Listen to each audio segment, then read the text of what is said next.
Hello दोस्तों, आज के हमारे इस वीडियो का टॉपिक है पाषाणकालीन संस्कृति, ताम्र पाषाणिक संस्कृति और वैदिक संस्कृति।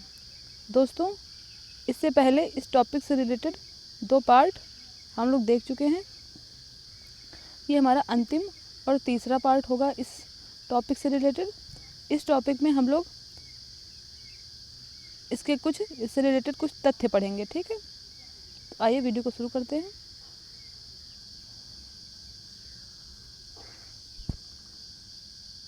दोस्तों, इसमें हमारा पहला पॉइंट है, आखेटक खाद्य संग्राहक गुफाओं में इसलिए रहते थे क्योंकि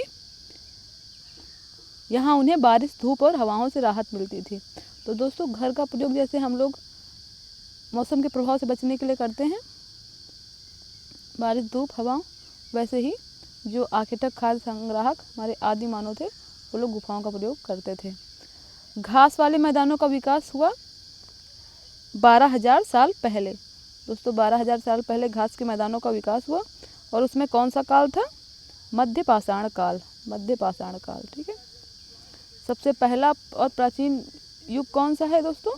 सबसे पहला है पुरा पाषाण काल। उसके बाद पुरा पाषाण काल की एज 25 से 20 लाख वर्ष पहले से लेके 12,000 वर्ष पूर्व तक मानी जाती है पुरा पाषाण काल की एज। उसके बाद शुरू होता है 12,000 से मध्य पाषाण काल। तो दोस्तों, मध्य पाषाण काल में घास के मैदानों का विकास हुआ। पढ़ते हैं अगले पॉइंट को।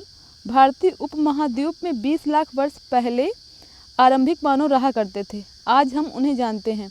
तो दोस्तों, जो पुरा पाषाण कालीन मानव थे उनको हम लोग आज किसके नाम से जानते हैं? शिकारी एवं खाद्य संग्राहक के नाम से, क्योंकि उस समय उनके भोजन का एक स्रोत सिर्फ शिकार ही था, ठीक है। पढ़ते हैं अगले प्रश्न पॉइंट की ओर। भीमबेटका, हुसंगी एवं कुरनूल गुफाएं भारत में ऐसे पुरा स्थल हैं जहां पर शिकारी खाद्य संग्राहकों के होने के प्रमाण मिले हैं। तो दोस्तों, भीमबेटका है, भीमबेटका कहाँ पे है ये पूछ रहा है। तो भीमबेटका मध्य प्रदेश राज्य में रायसेन जिले में है। मध्य प्रदेश राज्य के रायसेन जिले में है। और दोस्तों, ये पुरा पाषाण कालीन मानव का आवास स्थल था। और दोस्तों, इसकी खोज की थी विष्णुधर वाकाटकर ने। भीमबेटका की खोज विष्णुधर वाकाटकर ने की थी। और दोस्तों, इसको जुलाई 2003 में यूनेस्को द्वारा विश्व धरोहर स्थल के रूप में विश्व धरोहर स्थल घोषित किया गया है, ठीक है, 2003 जुलाई में। अगला पॉइंट है, लगभग 12,000 साल पहले जिस काल में पर्यावरणीय बदलाव आए तथा घास के मैदान बने। 12,000 साल पहले दोस्तों पता है, अभी हम लोग पढ़ चुके हैं, मध्य पाषाण युग था, ठीक है। वह युग जिसमें आरंभिक मानव खेती की शुरुआत पर भोजन उत्पादक बना। खेती की शुरुआत होती है और मनुष्य भोजन उत्पादन करना शुरू कर देता है। तो दोस्तों, वो युग था हमारा नवपाषाण काल। और जो मेहरगढ़ है जहाँ से कृषि के सबसे प्राचीनतम साक्ष्य मिले हैं, वो नवपाषाण कालीन स्थल है। अगला पॉइंट है, कृषि के लिए अपनाई गई सबसे प्राचीन फसलों में गेहूं तथा जौ आते हैं। उसी तरह सबसे पहले पालतू जानवरों में कुत्ते के बाद आते हैं। तो दोस्तों, सबसे पहले जो प्राचीन फसलें थी गेहूं और जौ थी, जिसके अवशेष मेहरगढ़ में पाए गए हैं नवपाषाण काल में। और सबसे पहले पालतू जानवर कुत्ता तो सबसे पहले था ही, उसके बाद जो पाले गए वो भेड़ बकरी थे, ठीक है, भेड़ बकरी। अगला पॉइंट है, कोल्डिवा पुरा स्थलों से चावल, जानवरों की हड्डियों के टुकड़े प्राप्त हुए हैं। यह पुरा स्थल है। तो कोल्डिवा कहाँ है दोस्तों? और ये आधुनिक उत्तर प्रदेश में है, ठीक है। और दोस्तों, कोल्डिवा से धान की खेती के साक्ष्य मिले हैं ना, चावल, जानवरों की हड्डियों के टुकड़े मिले हैं। तो यहाँ पे सबसे पहली धान की खेती के साक्ष्य भी मिलते हैं। और दोस्तों,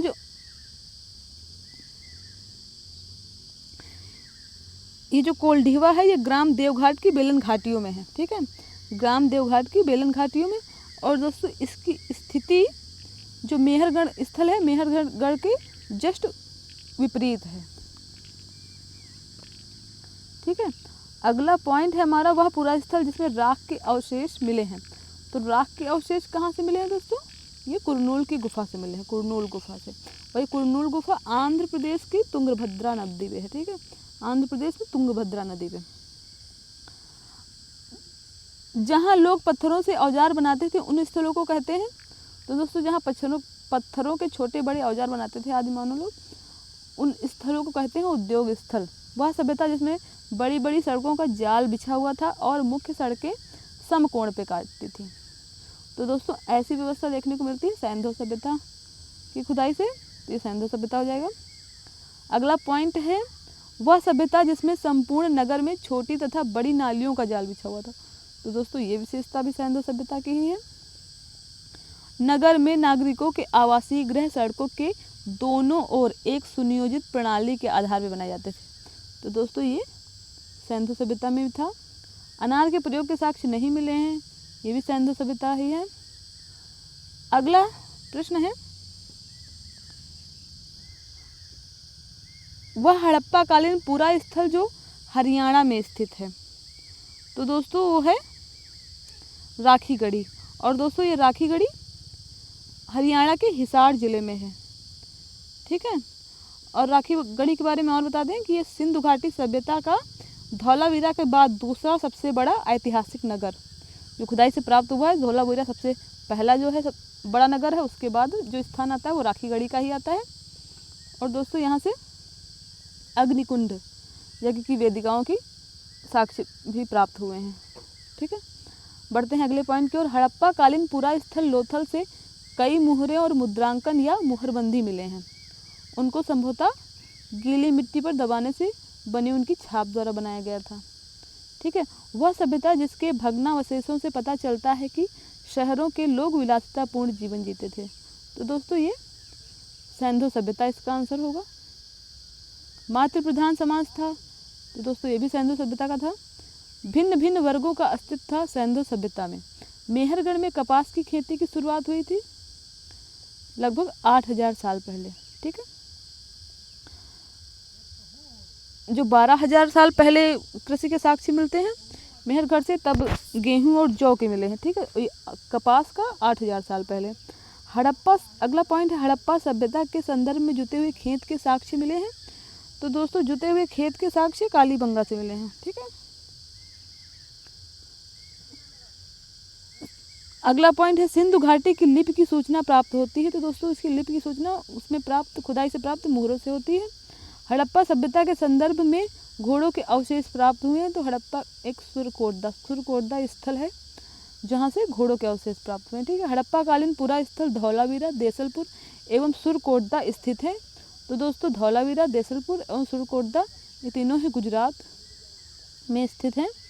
वह सभ्यता जिसमें कृषक, शिल्पकार, मजदूर, सामान्य लोग थे तथा चिकित्सक, पुरोहित, अधिकारी, शिक्षित वर्ग थे। तो दोस्तों ये व्यवस्था भी हड़प्पा काल की थी। हड़प्पा सभ्यता लोग सूती और ऊनी वस्त्रों का प्रयोग करते थे। तो दोस्तों ये हड़प्पा सभ्यता में खुदाई से जो प्राप्त हुई चीज़ें उसे पता चलता है कि लोग मौसम के अनुसार सूती और ऊनी वस्त्र पहनते थे। हड़प्पा की श्रमिक बस्तियों के अवशेष यहाँ संकेत देते हैं। तो दोस्तों श्रमिक बस्तियों के अवशेष पाए गए हैं, तो ये दास प्रथा के संकेत देते हैं कि वहाँ पे दास प्रथा रही होगी, क्योंकि श्रमिक बस्तियाँ अलग बसाई जाती थी, ठीक है। सिंधु घाटी सभ्यता मानव इतिहास के जिस काल से संबंधित है, सिंधु घाटी सभ्यता, ठीक है, वह काल है, वह है आद्य ऐतिहासिक काल। तो दोस्तों हमारे इतिहास को 3 कालों में बांटा गया है, प्रागैतिहासिक काल, आद्य ऐतिहासिक काल और ऐतिहासिक काल। तो इसमें प्रागैतिहासिक काल में उस समय को रखा गया है जब कोई लिखित साक्ष्य प्राप्त ही नहीं हुए हैं, तो वो प्रागैतिहासिक काल है, ठीक है, जहाँ से कोई लिपि नहीं मिली है। और आद्य ऐतिहासिक काल के अंतर्गत उस समय को रखा गया है जहाँ पे लिपि तो प्राप्त हुई है लेकिन उसको पढ़ा नहीं जा सका है। तो दोस्तों जो हड़प्पा सभ्यता, सिंधु घाटी सभ्यता है, इससे जो लिपि प्राप्त हुई उस लिपि को अभी तक पढ़ा नहीं जा सका, इसीलिए इसको आद्य ऐतिहासिक काल में के अंतर्गत रखा गया। और ऐतिहासिक काल सर दोस्तों वो है जिसको लिखित साक्ष्यों के आधार पे ही लिखा गया है, जैसे इतिहास को, वो ऐतिहासिक काल है, यानी कि लिपि प्राप्त हुई है और उसको पढ़ा भी जा गया है और उसी के आधार पे इतिहास को लिखा गया है, ठीक है। अगला पॉइंट है प्रसिद्ध पशुपति की मुहर मिली है। तो दोस्तों प्रसिद्ध पशुपति की मोहर मिली है जो मोहनजोदड़ो से मिली है। और सिंध नदी के तट पे स्थित है तो ये मोहनजोदड़ो स्थित है। ठीक है। घग्गर नदी के तट पे कालीबंगा स्थित है। हिंडन नदी के तट पे आलमगीरपुर स्थित है। ठीक है। हड़प्पा के नगरों के अंत की शुरुआत हुई। तो दोस्तों हड़प्पा के नगर कब खत्म होना शुरू हो गए थे? लगभग 3900 साल पहले। हड़प्पा के नगरों के अंत की वजह थी, तो दोस्तों हड़प्पा के नगरों के अंत की मुख्य वजह प्राकृतिक आपदाएं ही रही होंगी, ऐसा अनुमान लगाया जाता है। वह संस्कृति जिसके लोग मानव, पशु तथा वृक्ष तीनों रूपों में भगवान की उपासना करते थे, तो ये हड़प्पा सभ्य संस्कृति के लोग थे। मनुष्य ने कुछ लोग क्षेत्रों में लगभग 8000 वर्ष पहले गांव में रहना आरंभ किया था। ये क्षेत्र थे सुलेमान तथा किरथर पहाड़ियाँ। तो दोस्तों जो सबसे पहले ग्रामीण बस्ती के अवशेष मिले हैं वो सुलेमान तथा किरथर पहाड़ियों से मिले हैं। ठीक है। ये कब? लगभग 8000 वर्ष पहले। आखेटक खाद्य संग्राहक के एक स्थान से दूसरे स्थान की ओर घूमते रहने का कारण था। तो ये लोग क्यों घूमते थे दोस्तों? एक स्थान पर रहने से संसाधनों की कमी हो जाती थी, तो जहाँ पे रुकते थे वहाँ के एक उस प्राप्त जो प्राकृतिक संसाधन थे उनका उपभोग करते थे, वो खत्म हो जाते थे, तो ये लोग वहाँ से पलायन कर जाते थे। मानव इतिहास में सबसे लंबा काल युग है, तो दोस्तों ये पूरा पाषाण काल है, जिसकी एज 25 लाख वर्ष पूर्व से लेकर 12,000 वर्ष तक है। तो ये सबसे ज़्यादा समय है, सबसे लंबा समय है पूरा पाषाण काल। ठीक है। इस डेस्क में चित्रकला, प्राचीन शैल चित्रकला मिली है। तो दोस्तों शैल चित्रकला पता है आपको? मध्य प्रदेश तथा उत्तर प्रदेश। मध्य प्रदेश में भीमबेटका और उत्तर प्रदेश में आदमगढ़, यहाँ की गुफाओं से शैल चित्रकला अवशेष मिले हैं। ठीक है। हड़प्पा का स्थल नहीं है, तो दोस्तों कुछ ये क्वेश्चन में कुछ ऑप्शन दे रखे होंगे, क्योंकि ऑप्शनल क्वेश्चन ही होते हैं, जिसमें आपको चिरांद लगा देना है। चिरांद ये बिहार में पाया गया और ये पाषाणकालीन स्थल है। ठीक है। तो ये हड़प्पा का स्थल नहीं है।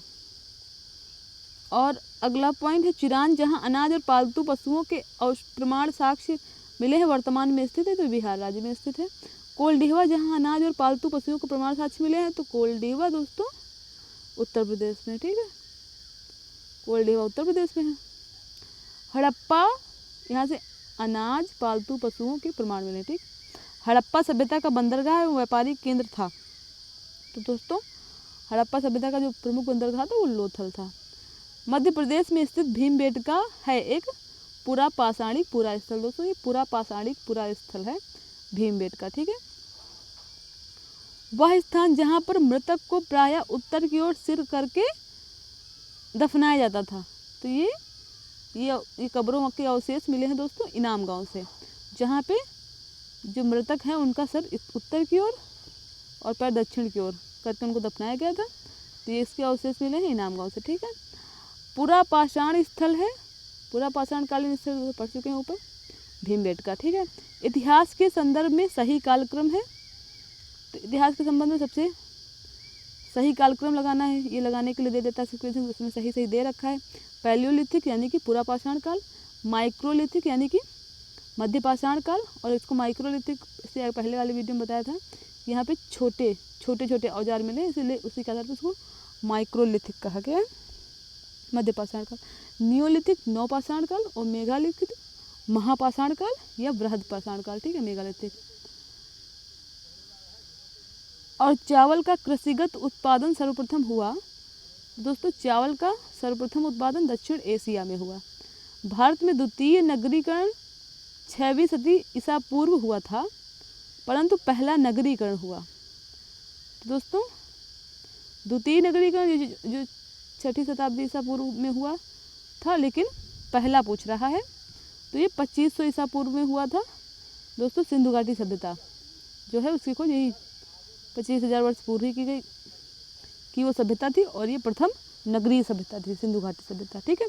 सिंधु घाटी सभ्यता की लिपि।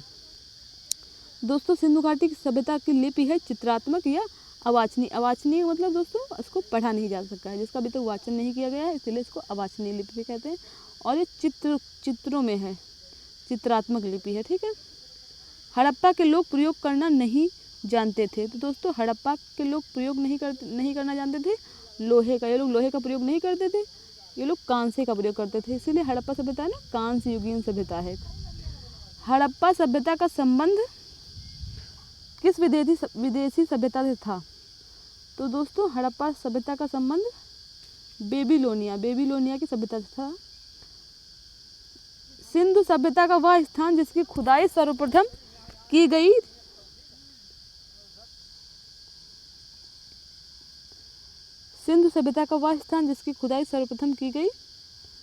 दोस्तों वो हड़प्पा स्थल था जिसकी खुदाई सबसे पहले की गई, इसीलिए इस सभ्यता का नाम हड़प्पा सभ्यता पड़ा। ठीक है, लगभग 2900 वर्ष पूर्व आरंभिक नगर हड़प्पा और मोहनजोदड़ो कई कारणों से समाप्ति के कगार पर आने लगे। उन कारणों में एक कारण है, तो दोस्तों उन कारणों में एक कारण हो सकता है जंगलों के विनाश और बाढ़ के कारण नगर नष्ट हुए। वह हड़प्पा कालीन इमारत जिसको सर जॉन मार्शल ने विश्व का एक अद्भुत निर्माण कहा। तो दोस्तों वह हड़प्पा कालीन इमारत जिसको अद्भुत निर्माण कहा सर जॉन मार्शल ने, वो था वहाँ का मोहनजोदड़ो से प्राप्त हुआ बृहत स्नानागार। ठीक है, अगला वह सैंधव स्थल जहाँ से अग्निकुंड के साक्ष्य मिले। तो दोस्तों यज्ञ वेदियाँ या अग्निकुंड के साक्ष्य कालीबंगा से मिलते हैं। ठीक है, आर्य शब्द से तात्पर्य है श्रेष्ठ उच्च कुल में जन्मा। आर्य शब्द का अर्थ है श्रेष्ठ या जिसने उच्च कुल में जन्म लिया हो वो आर्य। ठीक है, वैदिक सभ्यता का नाम ऐसा इसलिए पड़ा क्योंकि वेद उस काल की जानकारी का प्रमुख स्रोत थे, इसीलिए वेद उस काल के बारे में जानकारी हमको वेदों से मिली, इसीलिए उसका नाम ही वैदिक सभ्यता पड़ गया। ठीक है, सबसे प्राचीन वेद है ऋग्वेद। ठीक है, ऋग्वेद की रचना हुई थी 3500 साल पहले। विश्व का प्रथम प्रमाणिक ग्रंथ ऋग्वेद है। दोस्तों ऋग्वेद विभक्त है 10 मंडलों में। अस्तोमा सदगमय वाक्य लिया गया है बृहदारण्यक उपनिषद से। अस्तोमा सदगमय वाक्य। ठीक है, वह ग्रंथ जिसकी भाषा गद्यात्मक एवं पद्यात्मक दोनों में है। तो दोस्तों गद्य और पद्य दोनों में लिखा गया है यजुर्वेद। जंगलों में ऋषियों के द्वारा की गई आरण्यक की रचना, इनकी रचना ऋषियों ने जंगलों में की थी, इसीलिए इसका नाम आरण्यक रख दिया। ऋग्वैदिक काल में सबसे पवित्र नदी थी सरस्वती। ऋग्वैदिक काल में सबसे पवित्र नदी सरस्वती थी। ऋग्वेद श्रेष्ठ एवं अभिजात लोगों की संस्था थी। तो दोस्तों श्रेष्ठ एवं अभिजात लोगों की संस्था जो थी वो सभा थी। ठीक है, ऋग्वैदिक काल में राजा की राजकाज में सहायता करते थे। तो दोस्तों ऋग्वैदिक काल में जो राजा की सहायता करते थे राजकाज में वो पुरोहित थे। ठीक है, महिलाओं को उचित स्थान दिया गया था ऋग्वैदिक समाज में, यानी कि ऋग्वैदिक काल में महिलाओं की स्थिति अच्छी थी। ऋग्वैदिक कालीन अर्थव्यवस्था आधारित थी कृषि व पशुपालन पे। ऋग्वैदिक काल में दोस्तों ये लोग कृषि करते थे और पशुपालन करते थे। ऋग्वैदिक काल में व्यापार होता था वस्तु विनिमय प्रणाली, यानी कि वस्तुओं की अदला बदली द्वारा मुख्य व्यापार होता था। ठीक है, उत्तर वैदिक काल की मुख्य विशेषता थी उत्तर वैदिक काल की विशेषता है लोहे का प्रयोग व चित्रित धूसर भांड। ठीक है, लोहे का प्रयोग होने लगा था उत्तर वैदिक काल में और इसमें चित्रित धूसर ग्रे कलर के जो बर्तन मिले हैं वो उत्तर वैदिक काल से मिले। ठीक है, ऋग्वैदिक काल के मुख्य देवता थे दोस्तों इंद्र। ठीक है, उत्तर वैदिक काल में सर्वोच्च देवता का स्थान प्राप्त था प्रजापति को। वह महापाषाणिक स्थल जहाँ से व्यक्ति की कब्र में 33 सोने के मनके व शंख प्राप्त हुए हैं। तो दोस्तों वह स्थान है ब्रह्मगिरी। इनाम गांव महापाषाणिकपुरा स्थल में मृतक को दफनाते समय उनका सिर होता था उत्तर की ओर। ठीक है, उत्तर वैदिक काल में समाज आधारित था धर्म कांडों और कर्म कांडों पे, उत्तर वैदिक काल में। ठीक है, उत्तर वैदिक काल में राजा का पद वंशानुगत हो गया था, यानी कि पहले पिता राजा होगा, फिर उसका पुत्र राजा होगा, फिर उसका पुत्र राजा होगा, तो ये वंशानुगत वाला सिस्टम शुरू हो गया था उत्तर वैदिक काल में। उत्तर वैदिक काल में रचना हुई थी ब्राह्मण ग्रंथों की। दोस्तों जो ब्राह्मण ग्रंथ लिखे गए हैं वो उत्तर वैदिक काल में लिखे गए हैं। वैदिक काल में लिया जाने वाला कर उपज का होता था 1/6वां भाग। तो दोस्तों जितनी फसल होती थी उसका 1/6 भाग, तो उसका 6ठा भाग कर के रूप में लिया जाता था वैदिक काल में। ठीक है, 6ठा भाग। उत्तर वैदिक काल में वह नई फसल जिसका उत्पादन बड़े पैमाने पर शुरू हुआ, चावल का, ब्रीह कहते थे इसको, ब्रीह। ठीक है, चावल का। ब्राह्मण ग्रंथों में श्रेष्ठी का वर्णन मिलता है जो कि श्रेणी का होता था, प्रधान व्यापारी। तो श्रेष्ठी कौन होता था दोस्तों? प्रधान व्यापारी, मुख्य व्यापारी। ठीक है, कब्रों में गोलाकार लगाए गए बड़े पत्थर, जो महापाषाण कब्रों में गोलाकार लगाए गए बड़े पत्थर, ये क्यों लगा दिए जाते थे? चिन्हों का काम करते थे, मतलब पहचानने के लिए, उस जगह को चिन्हित करने के लिए जहाँ पे किसी को दफनाया गया है, कब्रों को पहचानने के लिए, इसलिए इसको महापाषाण। ठीक है, एक संगीतमय वेद माना जाता है सामवेद। तो दोस्तों संगीत से संबंधित वेद है सामवेद, इसमें संगीत का, भारतीय संगीत का वर्णन है। ऋग्वेद में गंगा और यमुना नदी का नाम आया है। ऋग्वेद में गंगा का नदी का नाम 1 बार, यमुना नदी का नाम 3 बार आया है। ठीक है, सत्यमेव जयते लिया गया है मुंडक उपनिषद से। दोस्तों इसमें ज़्यादा क्वेश्चन हम लोग पहले वाले वीडियो में भी कर चुके हैं, यहाँ भी मिल रहे हैं, तो इसको हम रिपीट करते चल रहे हैं। तो इनको जितने बार हम करेंगे उतने बार हमको ये याद होते जाएंगे, इसीलिए रिवीजन के लिए हम इनको पढ़ दे रहे हैं। ठीक है, 3 देवता जो ऋग्वेद काल में विशेषकर प्रमुख थे वो कौन थे? अग्नि, इंद्र तथा सोम। अग्नि, इंद्र।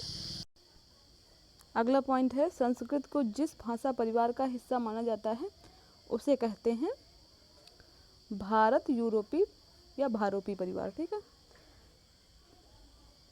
भारत यूरोपी,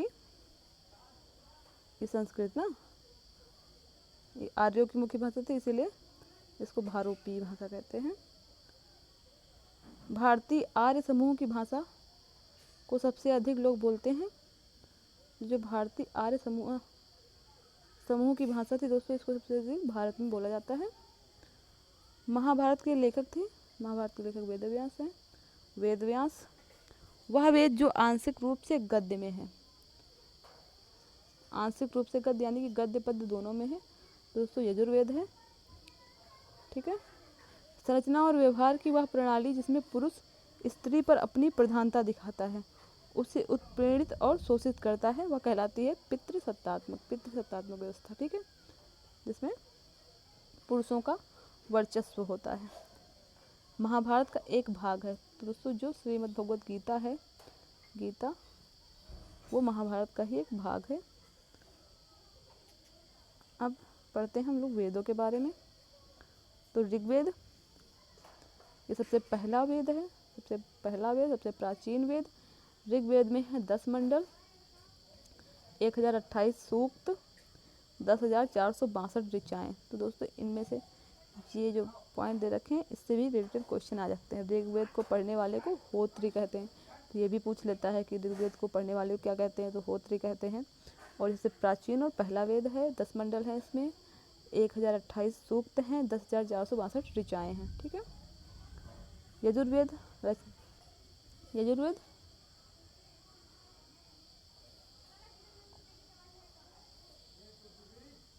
ठीक है, इसकी रचनाएं शाखाओं में हुआ है। ठीक है, और इसमें जो रचनाएं हैं वो शाखाओं में पाई गई हैं। और इसमें कौन सा कृष्ण शाखा है और ये शुक्ल शाखा है। कृष्ण जो शाखा है उसमें गद्य है, यजुर्वेद गद्य और पद्य दोनों में है, पढ़ चुके हैं ऊपर। तो कृष्ण जो शाखा है वो गद्य है और जो शुक्ल शाखा है वो पद्य है। और ये धर्म कर्मकांड प्रधान ग्रंथ है, इसमें कर्मकांडों का वर्णन किया गया है। और यजुर्वेद पढ़ने वाले को अधर्व्यू कहते हैं, अधर्व्यू, ठीक है। सामवेद, सामवेद जो है संगीत शास्त्र का जनक भी मानते हैं सामवेद को, ये भारतीय संगीत का जनक। और ये 1824 मंत्र है इसमें, 1824 मंत्र हैं इसमें। सामवेद को पढ़ने वाले को उद्गाता कहते हैं, उद्गाता, ठीक है। अथर्ववेद इसका उपवेद है आयुर्वेद, ठीक है। इसमें मंत्र, जादू, टोना इत्यादि का वर्णन किया गया है अथर्ववेद में, ठीक है। और इसमें 20 अध्याय हैं और 5687 मंत्र हैं, 5687। वेदांग, तो दोस्तों वेदांगों की संख्या 6 है। कौन कौन से? शिक्षा, ज्योतिष, कल्प, व्याकरण, निरुक्त तथा छंद, ठीक है। अब उपनिषदों की संख्या कितनी है? उपनिषदों की संख्या 108 है, वेदांग की संख्या 6 है, वेदों की संख्या 4 है। और वेद किसने लिखे?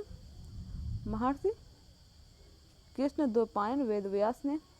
पुराणों की संख्या 18 है, अष्टादश, अष्टाध्यायी के लेखक पाणिनि हैं। सिंधु सभ्यता की खोज राय बहादुर दयाराम साहनी ने की। आर्यों की भाषा संस्कृत थी दोस्तों।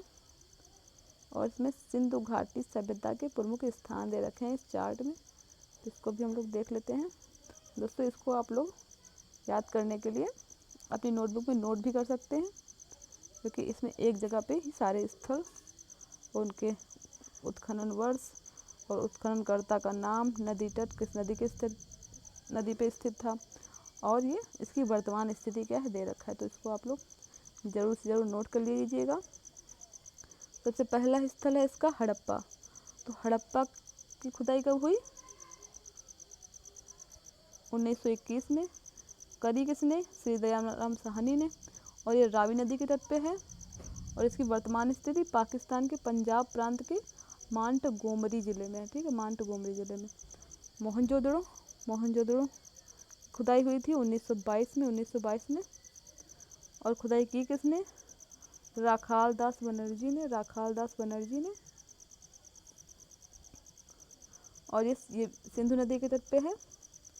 और इसकी वर्तमान स्थिति पाकिस्तान के सिंध प्रांत के लरकाना ज़िले में, पाकिस्तान के सिंध प्रांत के लरकाना ज़िले में दोस्तों मोहनजोदड़ो, ठीक है, इसकी वर्तमान स्थिति है। सुतकांगेडोर, सुतकांगेडोर की खुदाई हुई थी दोस्तों 1929 में, 1929 में। और इसके उत्खनन करता है ऑरल स्टाइन, ऑरल स्टाइन। और ये दास्क नदी के तट पे है। और इसकी वर्तमान स्थिति बलूचिस्तान पाकिस्तान है, बलूचिस्तान पाकिस्तान। और अगला दोस्तों स्थल है रंगपुर, रंगपुर। रंगपुर का उत्खनन वर्ष है 1953 से 1955 के बीच में इसकी खुदाई हुई। 53 से 55 के बीच में रंगनाथ राव ने करी इसकी खुदाई। और ये भादर नदी के तट पे है। इसकी वर्तमान स्थिति है गुजरात का काठियावाड़ ज़िला, गुजरात का काठियावाड़ ज़िला। दोस्तों अगला स्थल है चन्हूदड़ो, चन्हूदड़ो। और इसका उत्खनन वर्ष है 1931। और इसकी खुदाई करी किसने? गोपाल मजूमदार ने, गोपाल दास मजूमदार ने। और ये सिंधु नदी के तट पे स्थित था। और इसकी वर्तमान स्थिति है सिंध पाकिस्तान, सिंध पाकिस्तान, चन्हूदड़ो, ठीक है।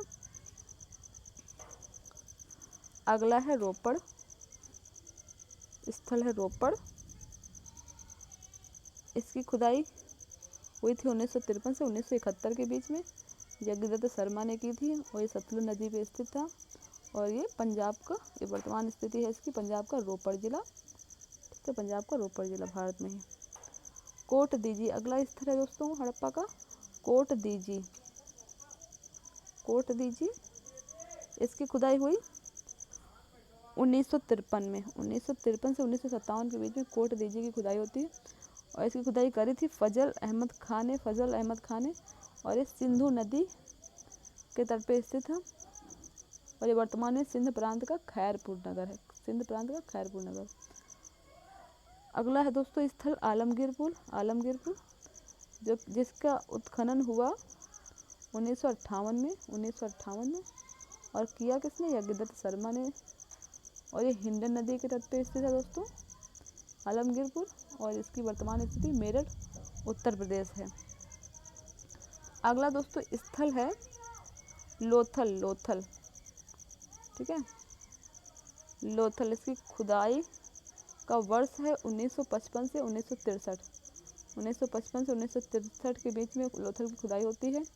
उसकी खुदाई करी SR राव और भार्गव ने, और ये भुगवा नदी के तट पर स्थित है, और इसकी वर्तमान स्थिति है अहमदाबाद, गुजरात।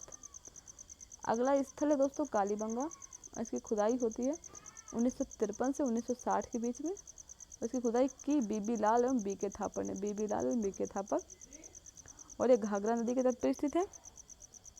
इसकी वर्तमान स्थिति राजस्थान का हनुमानगढ़ जिला है, राजस्थान का हनुमानगढ़ जिला, ठीक है।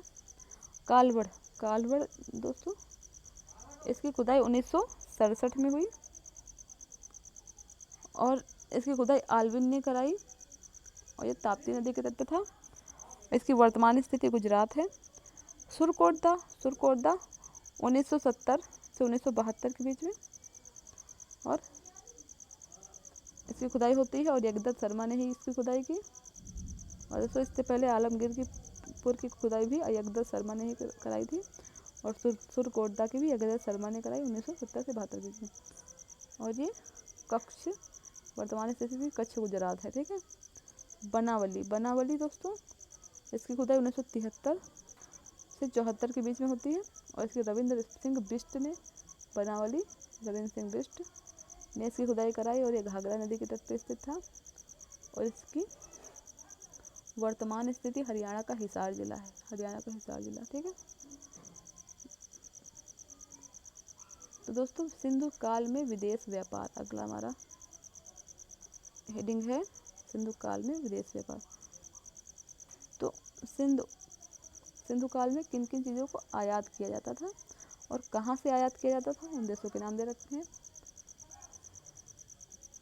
तो तांबा दोस्तों, सिंधु सभ्यता के लोग तांबा आयात खरीदते थे। ये आता कहाँ से था? खेतड़ी बलूचिस्तान ओमान से, किसान तांबे का व्यापार। चांदी अफगानिस्तान ईरान से, सोना कर्नाटक अफगानिस्तान ईरान से, ठीक है। हड़प्पा सभ्यता में सोना कर्नाटक अफगानिस्तान ईरान से आता था। टिन, तो ये लोग दोस्तों कांसा बनाते थे ना, तो टिन कहाँ से लाते थे? टिन लेते थे ये अफगानिस्तान ईरान से। गोमेद सौराष्ट्र गुजरात से आता था। लाजवर्द दोस्तों मेसोपोटामिया से आता था, मेसोपोटामिया से। सीसा ईरान से लेते थे। सेलखड़ी का व्यापार होता था राजस्थान गुजरात एवं बलूचिस्तान के साथ, सेलखड़ी का। हरित मणि का दक्षिण भारत से, फिरोजा ईरान से मंगाते थे। स्लेट कांगड़ा से, शिलाजीत हिमालयी क्षेत्र से। तो दोस्तों ये चीज़ें थी जो ये लोग खरीदते थे, आयात करते थे दोस्तों। और अब नीचे वस्तुएं दे रखी है जो ये लोग बेचते थे, निर्यात करते थे। क्या क्या था? जो ये लोग उत्पादन करते थे जिसका, और उसको बेचते थे दोस्तों। इनकी निर्यातित वस्तुएं थी सोना, कपास, तांबा, मोर, सूती कपड़ा, अनाज, मसाले, मिट्टी के बर्तन, इमारती लकड़ी, माणिक्य के मनके, टेराकोटा मूर्तियाँ, सेब की वस्तुएं, आबनूस, कार्नेलियन के मनके इत्यादि। ये चीज़ें ये लोग निर्यात करते थे, ठीक है। प्राचीन नदियाँ एवं उनके वर्तमान नाम दोस्तों, ये टॉपिक है। इसमें प्राचीन नदियाँ दे रखी हैं और वर्तमान में इनका क्या नाम है वो दे रखा है। तो सिंधु नदी को अब सिंध कहते हैं। सदानीरा गंडक, पहले सदानीरा थी, अभी इसका नाम गंडक है। गोमल, यही गोमल जो पहले इसका नाम गोमल था अब गोमती है। कुंभा वर्तमान में काबुल नदी है। सुवास्तु दोस्तों वर्तमान में स्वात नदी है, ठीक है। परुसणी वर्तमान में रावी नदी है। वितस्ता झेलम नदी है। आस्किनी चिनाब नदी है। सतुद्री सतलज नदी है। और मरुद्र वर्धा अब मरुवर्धमान है, ठीक है। और विपाशा, जो पहले दोस्तों विपाशा नदी थी अब वही व्यास नदी है। सुषोमा, सुषोमा वर्तमान में सोहान नदी है। सरस्वती, जिसको द्रष्टद्वती भी कहते थे, ये वर्तमान में बदल गई है घाघरा या घग्गर, ठीक है, इसका वर्तमान नाम है। विवाह, दोस्तों इसमें विवाह दे रखे हैं, कितने प्रकार के विवाह होते हैं। इसमें पहला विवाह है ब्रह्म विवाह। तो इस विवाह में क्या होता है, इस विवाह में कन्या के माता पिता उसे, कन्या को वस्त्र एवं आभूषण से सुसज्जित कर उसे वर को सौंपते हैं। विवाह के सब प्रकारों में इसे सर्वश्रेष्ठ माना जाता है। सबसे सर्वश्रेष्ठ विवाह दोस्तों ब्रह्म विवाह माना जाता है, जिसमें माता पिता अपनी कन्या को वस्त्र एवं आभूषण से सजा के वर को सौंप देते हैं, ठीक है। अगला विवाह है दोस्तों दैव विवाह। इस प्रकार के विवाह में यज्ञ करने वाले ऋषि के साथ कन्या का विवाह किया जाता है। तो दैव विवाह होता है जिसमें जो यज्ञ कर रहा होता है ऋषि, उसके साथ कन्या का विवाह कर देते हैं। आर्ष विवाह, इस प्रकार के विवाह में वर को 2 गाय दान में देते हैं। आर्ष विवाह होता है जिसमें वर को 2 गाय दान में दी जाती हैं। अगला है प्रजापत्य विवाह। प्रजापत्य, इस प्रकार के माता पिता से वर कन्या सौंपने का आग्रह करता है। प्रजापत्य विवाह में दोस्तों जो वर होता है वो माता पिता से उनकी कन्या से सौंपने का आग्रह करता है, ये प्रजापत्य विवाह है। और दोस्तों यही सबसे ज़्यादा प्रचलित विवाह भी है इस समय।